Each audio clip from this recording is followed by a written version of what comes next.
Hello everyone, welcome to Music Appreciation. Looking forward to what we're going to do today. We're going to keep talking about the music of China. We introduced Peking opera yesterday. We're going to continue with that today. And we're also going to talk about an example of a Peking opera, the story of White Snake. Today's essential question is, what is one of the musics native to the people of China, and what is its significance as a type of musical expression? Quick recap of what we've been talking about lately. You guys are going to be practicing your perceptive listening. So you're listening to music and being able to describe the means, the expression, and the order of that piece of music. The means is what is making the sound, whether it's singers or specific instruments or whatever is making the sound, that is the means. Expression is what is the song trying to get across, what is it trying to say to the audience. And the order is what are the individual parts of the song and how are they laid out for the listener? What order are they listed out in? So verse, chorus, or verse, chorus, bridge, outro, or verse, chorus, solo, verse, chorus, another guitar solo. What are the parts of the song and what order are they laid out in? Remember, we are working on perceptive listening because I want you to be able to look at music and be able to know what you're listening to. Be able to develop your ears enough to where you can listen to something and know that this instrument is playing, or you can listen to something and be able to understand what the singer is trying to put across, or you can listen to something and be able to understand what it is you're actually listening to. That is why we're going to practice perceptive listening a lot. So yesterday we talked about Peking opera. Today we're going to talk about an example of a Peking opera. So one example of a Peking opera is the story of White Snake. So there are two goddesses, the White Snake and the Green Snake. They decide to visit the mortal world, and they both decide to take on the form of a woman. And White Snake meets and falls in love with this random mortal guy by the name of Zhu Zhan.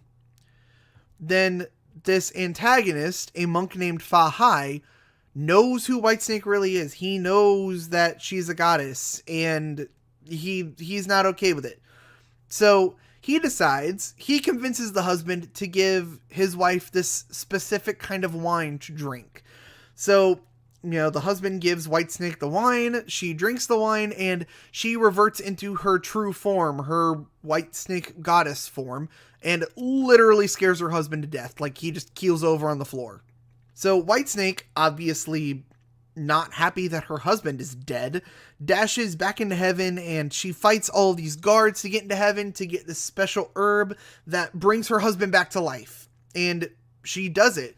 She manages to get the thing, she saves him, and they continue on with their lives. And they have a child together, but Fa Hai still does not like that a mortal and a god are married. It's not normal, it's not natural, it's not okay. He's not okay with it.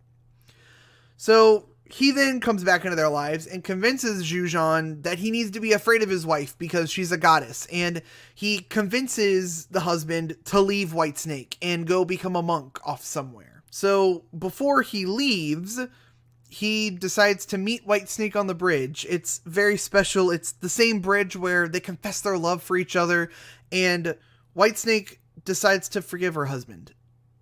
Now, Green Snake, her friend from the beginning of all of this, being the best friend, wants to just kill the guy on the spot because all of a sudden he's some coward even though they've been married and have a kid together, and now just because some guy talked him into it, he's going to go leave his wife to become a monk. Like, what? So Green Snake is obviously not happy about this and just wants to kill him on the spot, but White Snake forgives him. White Snake forgives Zhu Zhan, and she's going to let it go. But obviously being incredibly sad, she lowers her guard a little bit. And a monk uses that opportunity of them not being on their guard to seal White Snake and Green Snake inside of a pagoda for 10,000 years. So there are different variations to the ending, but that's the general plot of that Peking opera. Some variations are that White Snake and Green Snake are stuck inside the pagoda for the whole 10,000 years. There are other variations where in a few years' time, the husband comes to his senses and releases them from the pagoda.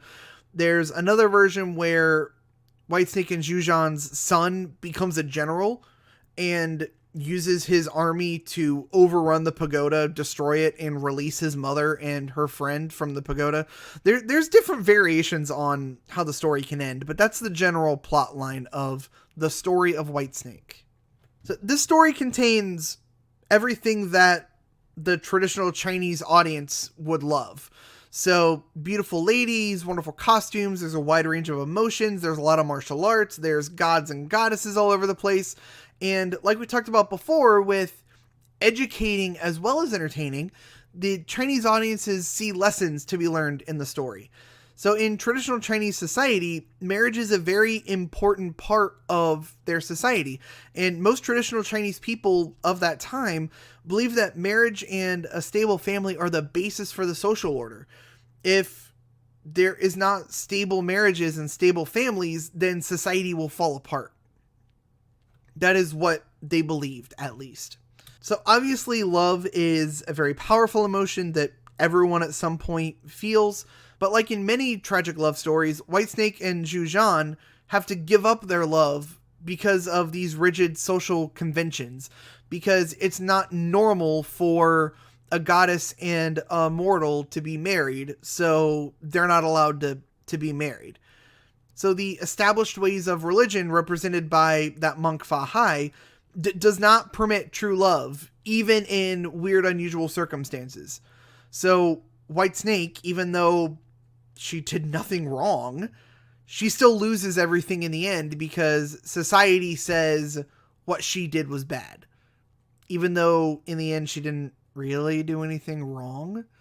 But because it's not normal, it's bad.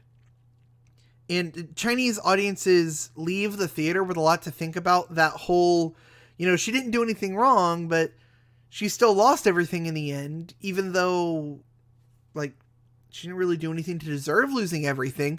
But at the same time, it's a little weird because these audiences have these thoughts, but at the same time, they leave the theater and go right back into the society where those strict ways of life are a normal thing.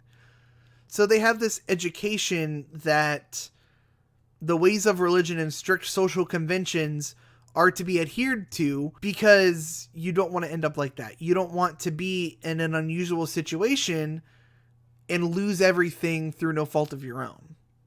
So wrapping up what we talked about today, so we continue talking about the music of China, and we continued with Peking opera, and I gave you an example of the story of a Peking opera, the story of Whitesnake. Your assignment for today is actually going to be watching parts of a recording of the story of Whitesnake and talking about the different elements that you see within that recording. So you'll talk about different things that are in Peking opera in those clips, like acrobatic martial arts and speaking and pantomime.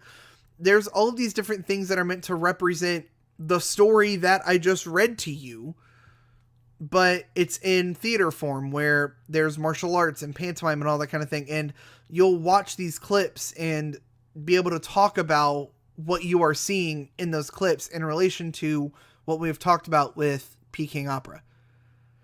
So as always, make sure you go to Schoology so that you can complete your assignments for today. Make sure you get that done so that I can count your attendance as well as your grades. If you need anything, please email me. Do whatever you can to get up with me so that I can do whatever I can to help you. Have a good day.